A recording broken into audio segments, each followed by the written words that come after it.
Sitting at the border of Arkansas and Missouri, just off a bustling highway, stands a captivating relic of aviation history. A weathered old airplane now finds itself in an unexpected location, the grounds of a highway rest stop. With its faded paint, rusted metal, and worn wings, this airframe is now donning the name Tequila Sunrise on its fuselage after a long and storied career with many flight hours under its wings.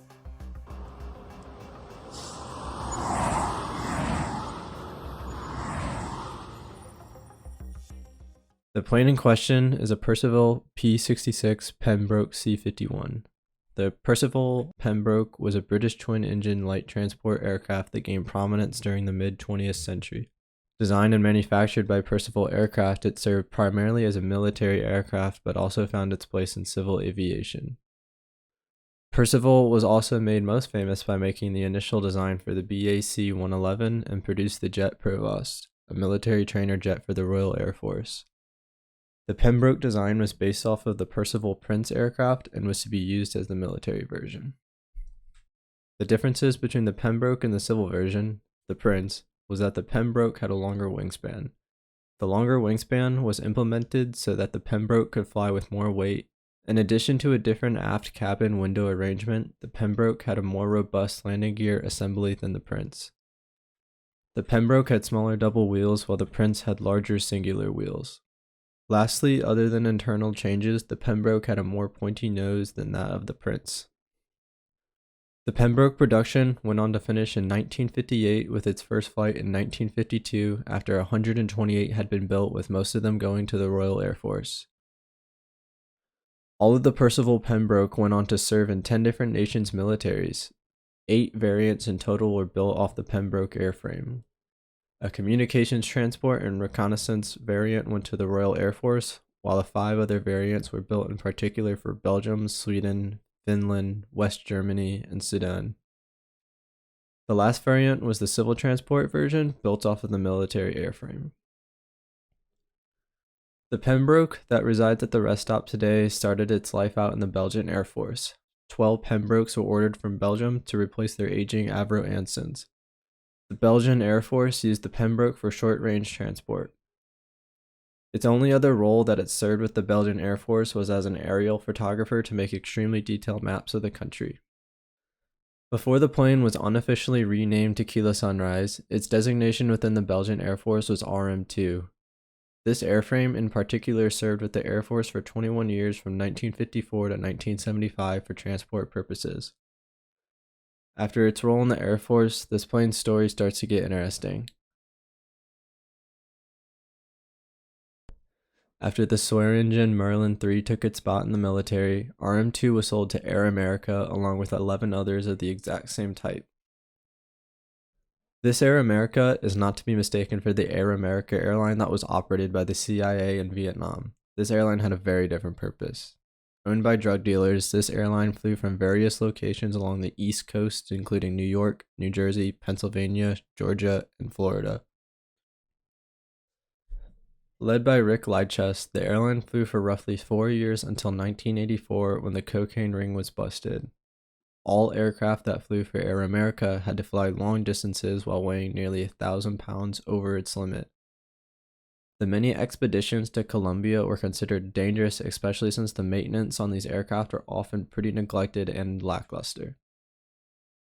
In 4 years, the pilots were able to transport roughly 10 tons of cocaine from Colombia into the US. The profits were estimated to be in the $40 million range in US currency. Once RM2 was on board with Air America, it was fitted with extra fuel tanks for long-range travel in addition to new instruments. Its new registration would now become November 51948, but still displaying the same livery as it had in Belgium. The plane consistently took off from Miami and Fort Lauderdale in Florida to various locations in Colombia, often landing on dangerous dirt strips in the jungle. After the airline ended in 1984 during the start of the investigations, the plane likely came into possession of the US government's hands and then was given to the University of California as birdwatching aircraft operated by Air Crane West. There was also mention that this was used as an aircraft for oceanography for the university, but is unclear. In the same year, it was then transported to the Denver Aerospace Science Museum. When the plane arrived in Denver, it received another new registration, November 66 Papa Kilo. It sat at the museum in Aurora, Colorado for 7 years while maintaining an airworthiness certification until it was sold to a private owner. 2 years later, it finally took flight again for the first time in nearly 10 years as it flew from Denver to Washington. After undergoing a change of ownership, a restoration effort commenced on the aircraft in 2001 with the company Skywards Aviation. Located in Arizona, they purchased the aircraft for $30,000. The aircraft was said to have been 95% complete during this time. In total, the airplane sat in Washington for a little over 10 years, essentially abandoned. Restoration had been started on the aircraft, but with a lack of funds, not much work was done on the aircraft. Later in 2012, its registration was officially canceled. With many of the usable parts likely sold off the aircraft, it disappeared from Washington and made its earliest appearance in Joppa, Alabama in 2013 after a 7-day journey by truck. Here it has sat ever since its arrival from Washington. From 2012 to 2013, the timeline of this airframe became slightly hard to track. It was listed on eBay in 2013 with the given location of the aircraft in Arab, Alabama, next door to Joppa. On eBay, it was titled as a bomber and was likely sold for around $7,000.